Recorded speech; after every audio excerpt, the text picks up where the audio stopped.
Democrats are now discovering millions of missing votes that existed in 2020 that suddenly disappeared.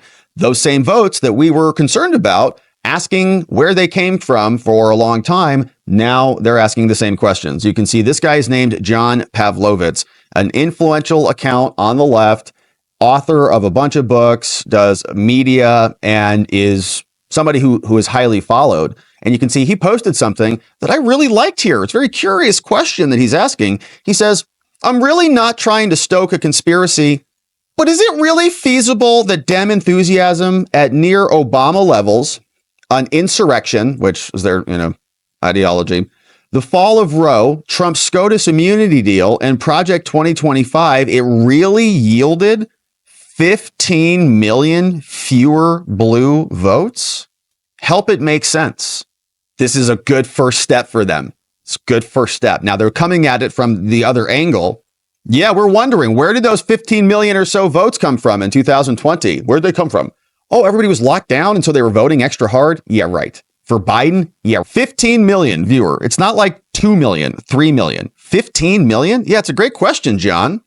People are going to say COVID, and that's the black swan. So that changed everything. It brought out 15 million more blue voters. And all of that has now, think about the anti-Trump sentiment in 2020. Then add an insurrection to it. Then add all of the criminal prosecutions. Like, he's right. If the anti-Trump enthusiasm really yielded this turnout, like if anti-Trump energy was so high that Biden got 15 million additional votes, where'd they go? It should be double the anti-Trump energy. Okay, which we never believed. It was fake. There was no anti-Trump energy in 2020. It was fake. There was none of it in 2024. That was all fake too, except the numbers this time revealed it. So it's a great question, John. I encourage you to continue to investigate this. I hope he does. He also posted this. Enthusiasm for Kamala Harris among Democrats was near Obama levels, and yet we're supposed to believe that yielded 15 million fewer votes than Biden got in 2020. It's madness. We'll never know what happened, he said. Here was one from Mueller, she wrote, another big account on the left, almost 1 million followers, 788,000. Mega Kamala account says, I hope in the coming days someone is able to explain how we had record turnout this election. We had record turnout, right? Everybody kept saying that. But we had 18 million fewer votes than in 2020. Both of those things can't be true. Yes, you're getting closer. Warmer, warmer, warmer. Keep going. Warmer. Yeah. How did that happen? How did that happen? Very curious. So another big account is asking the question. This one came out from Ian Morrison. He does politics. He's asking the same thing. He says it's hard to believe that 15 million Democrats evaporated overnight. They didn't appear in Trump's numbers, right? Trump didn't get 15 million people. Where'd they go? So either 15 million Democrats chose not to vote or something is up. I know the last thing Democrats want to do is become the stolen election conspiracists, but they can't shrug it off. I encourage them to investigate elections. All right. I fully encourage it. I think they'll find that this election was probably rigged against Trump too, but they couldn't rig it big enough. This one came out from Tessa Michelle. She says, 3 red flags. Okay. I'm just trying to think logically. All right. Not emotionally. Just 3 red flags here. Nancy Pelosi doesn't get counts wrong. That's all I have to say about that. Okay. She wins. Elon said Putin and he were in regular contact. How do Dems lose 20 million votes? Okay. No way in hell 20 million Dems sat this election out. I agree. Why would they? They were animated. And we saw poll after poll here. Remember, we kept talking about it. Poll after poll that Democrats have bigger enthusiasm than the right. I was sitting here. We're going to pump those numbers up, baby. Let's go. Are you serious? Like, we're not animated this election. This is crazy. They were always like 2 percentage points up. And those are all fake, right? The numbers. But that was the narrative. If the Democrats are that enthusiastic, where did they go? Truth. They never existed in the first place. And if their investigation continues, hopefully they get to the bottom of it. Here she says, if it's feasible, we have to find out why this happened. They should. They need to know where those 15 million voters went. Very difficult for them to figure it out. Trump didn't get it. Okay. Trump 2024 got less votes so far than Trump 2020. 72 million five, according to Simone. She's over from CNN or MSNBC or whatever. But she's asking these questions. Right now, Trump has less votes in 24 than 20. Votes are still coming in. She says, so is the story right now really massive realignment and mandate?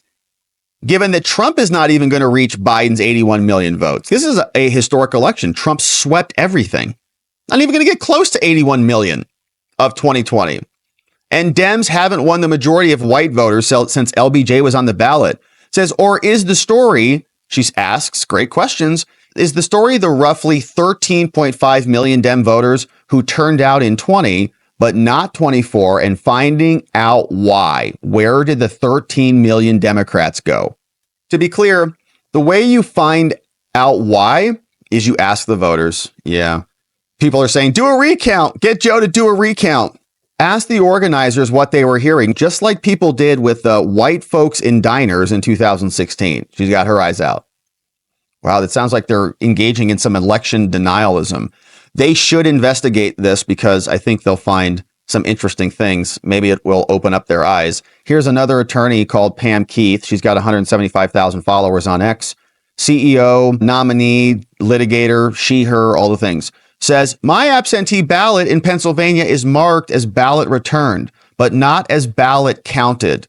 Can someone confirm if there is a different status if it is counted? If it is counted. So she's asking questions. What happened to my ballot? Now, we obviously have seen these numbers before. This is what it looks like on a bar chart. Source on this one was from Zero Hedge originally. These are what the votes look like. This cycle, 2012, 2016, Obama, Hillary, Biden, through the roof, Kamala back down. Very curious, isn't it? And they just exploded those numbers. Now, Trump 2024 numbers, like these should still go up. Like you would expect, I would imagine these numbers also to go up a little bit to match some of those numbers. Like if they're going to commit millions in fraud, they're probably committing it in a certain ratio. So they're not just going to do 18 million votes for Trump. I'm sorry, for Biden in 2020, right? They'll probably do, if they're going to do 18 million for Biden, they'll probably do 4 million for Trump because you got to dilute your fraud and have some that looks real going to the other side.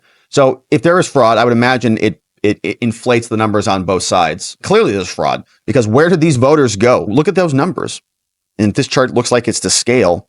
Where'd the voters go? It's crazy. Republicans, you would say, have a steady trajectory of growth. 2012 was a Romney thing, right? There was like no enthusiasm for him. So you can see how that all is playing out. But those numbers make sense. We're asking, where's that delta? No one knows. Remember this, we talked a lot about this in 2020, but these are the Bellweather counties. And look what happened again, right? The Bellweather counties are counties that every time they vote, the county goes with the victor, like every time. So in Valencia, New Mexico, for example, every time they voted, they voted with the winner, except in 2020. Isn't that shocking? In Indiana, Virginia, we got a county. Ottawa, Ohio. We've got Essex, Vermont.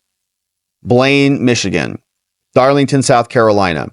For these, every single time, like most of these counties are off one time. Like, for example, Sargent, they voted for Dukakis, but every other time they were on point.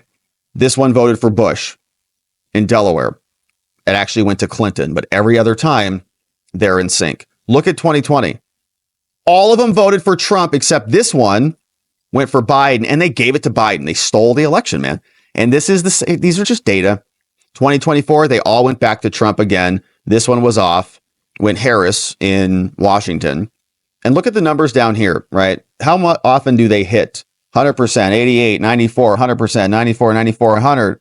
6% and 88% is now they're back on track again. Isn't that incredible? So what happened? Oh, they stole it. We read through that at the time. We were going through that analysis, and there's, I think, even more data than that. But it just shows exactly what they did. Now, it's something they'll, I hope, investigate. I don't know that they'll ever come to a conclusion on it. The Democrats are so invested in saying Trump was wrong in 2020. I don't know that they can ever I don't know that their brains can process it. Here is a Latinx adjacent doctor, PhD, reported on this. Says, look at this turnout. If the Democrats do investigate it, they might find out that they had even less votes than they expected this cycle. This guy says, yeah, no effing way. Look at this. Turnout of registered voters averaged by municipality. So Franklin, Greenfield, Oak Creek, look at the turnout. 98%, 97%, 98%. Almost every single registered voter voted in, wait a sec. So in Oak Creek, there's 22,000 people. You're saying 21,000 of them voted? Yeah, it's more ridiculous than even that. Look at some of these wards, okay? Some of the wards, if you break it down, so you've got the counties, but then break it down by ward. 22,000 people in a county, then break it down by ward. Oh, yeah. Ward 5 had 1,006 registered voters on their list, but they had 1,019 voters, meaning there was 101.29% turnout. Yeah. Very interesting how that happens. They have 865 voters in Oak Creek Ward 16, 865, but 6 voted. Some people wanted to vote twice, right? We said vote hard, but that's not what we meant. Yeah, Democrats should investigate elections. Would be very nice if they did that. I don't think they're going to like what they find, though, at all. AP's out with a fact check. They said, hey, there's a multi-million vote gap between 2020 and 2024, and it fuels false election narratives, they say.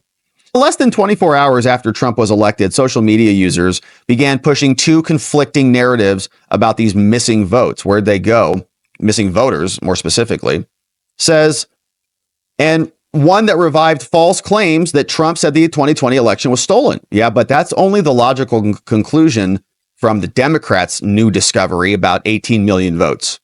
Both narratives hinge on a supposed 20 million vote gap, but here's a closer look at the facts. Here's the claim. Joe Biden won approximately 20 million more votes in 2020 than Harris did, saying this either proves that Trump cheated this time or there was a cheat last time. The claims are unfounded. Votes from Tuesday's election are still being counted, so we don't know. So you can't compare them right now. Yeah, it's not good. We're not close to closing the gap, the delta of 18 million. In addition, election officials and agencies monitoring the vote have reported no issues with Tuesday's election. So there's no fraud this time, right? Okay, so what does that mean? And also, claims of widespread fraud in 2020 have already been debunked countless times. Jen Easterly says, as we said repeatedly, our election infrastructure has never been more secure, never been more prepared than we are now. And multiple Pennsylvania officials say there's no cheating. Someone said 20 million votes weren't counted. I knew it. Trump cheated. Another user shared a post of a bar graph, and now the difference is about 67 million votes. Biden got 81, so it's 14 million, right? The number is shrinking. Trump is lagging behind his 2020 totals. Yeah, so I guess they're just saying it's COVID. They echo now many baseless claims that emerged 4 years ago. The Democrats should investigate this and get to the bottom of it. I hope they do. Yeah, what happened? How come? I think maybe Trump and Putin stole the election. They should investigate it, shouldn't they? Now, this is incredible. Okay, one of the best posts you might have ever seen came out from this individual. He said, Democrats, as we support their investigation of elections, and certainly their numbers were incredible in 2020. So they should figure out what happened this time and what happened back then. So here's one way they can try to figure it out. Vinland at Gaze Windward says, here's how you guys can figure this out. He says, he's actually responding to Deb. Deb says, how can the total number of voters be less this year than were in 2020 after we've had the biggest turnout than ever before? Where'd the votes go? Demand a recount and an investigation. And Deb says, do not concede, Kamala. Do not concede. So here's one suggestion on how you can investigate this. So here you go. Finland says, idea. I suppose you could try to make a case in court, but since the states haven't certified their elections yet, missed. After the certification happens, once the courts say, okay, now you can file, you might have standing now, but unfortunately, they'll hear your case and they'll say, we can't overrule an act of the legislature. Oops. So then you could potentially try to gather a slate of alternate electors. Try this next. But Congress under no obligation to accept them if you send them in there. So then at that point, you'd probably have to appeal to the Supreme Court. Seems like a good idea, but that's tough since they don't want to be in the business of deciding elections. Then All that's left, really, is a good old-fashioned right of assembly for a redress of grievances. For example, that would be called a march. You know, when a good date for that might be? January 6th is when the vice president certifies the election officially, and that's probably the time that you'll want to aim to achieve for maximum public impact. Good luck. Good luck raising your objections. And then when you show up to protest, hopefully you don't find a bunch of undercover federal agents who are there instigating people to go into the Capitol and then standing on the balcony shooting paintballs or projectiles, rather, through a similar device that are going into people's cheeks, exploding their faces all over the place, instigating people to have to move to leave the vicinity, causing a riot. Because that's exactly what they wanted to happen. Nancy Pelosi admitting that she failed and that the CIA and others refused to answer any questions about who is embedded there. Hopefully, when you show up on January 6th, that doesn't happen. And if it does, hopefully you don't have a corrupt Department of Justice that then raids your house, destroys your life because you were in the Capitol building for 5 minutes, not doing anything violent at all, and then charge you with a bunch of bunk charges, make your life living hell for the next several years because you've been deemed to be a victim and an enemy of the state. Hopefully that doesn't happen to you when you go through this process, because that would be terrible. Don't want that happening to you. Now, we see this chart is also an interesting one. It's so sad that political campaign spending decides elections. Isn't this interesting? We always hear about like the money, all the money. But here wasn't dispositive. In Pennsylvania, look how much money the Democrats spent in all these states. Didn't work out for them. Pennsylvania, $109 million to Trump's 100. Michigan, 81 to 18. Gosh, 58 to 29, 49 to 15, 44 to 17, 28, 24. It's like you can spend all the money in the world, but in this situation, you can't outspend bad policy. You can't spend enough money to make people care about stuff they don't care about. And no matter what type of propaganda you beat into people's heads, it's hard to argue with $7 butter. Now, Democrats are having a reaction to this. People are saying they're abandoning X, or maybe they're abandoning their followers who led them astray. Mark Elias posted, "I've lost 25,000 followers in the last 24 hours. Please sign up for my Lawfare membership." Bye to Mark's followers. Hopefully they find some new people who can give them better guidance on America's legal and political dynamics than Mark. All right.